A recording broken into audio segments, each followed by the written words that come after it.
ఈరోజు స్నేహితుల దినోత్సవం అట. ఈరోజు ఫ్రెండ్షిప్ డే అట. ఏం చేస్తాడట స్నేహితుడు? ఏం చేస్తాడట?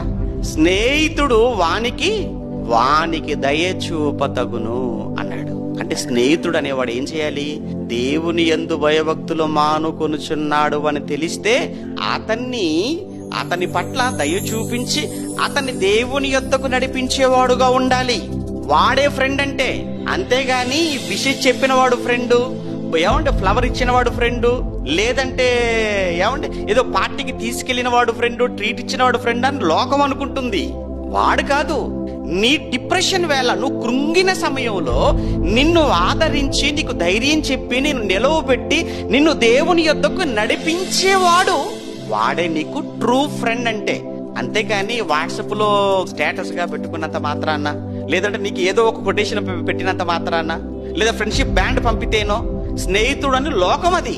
కానీ వాడు కాదు స్నేహితుడు అంటే. నువ్వు కృంగిన వేళ నీ యొక్క ఆ కృంగుబాటుకు కారణం తెలుసుకొని ఆ సమయంలో నీకు ధైర్యం చెప్పేవాడు, ఆదరించేవాడు, ఆదరణ కలిగించేవాడు వాడు ఫ్రెండ్ అంటే.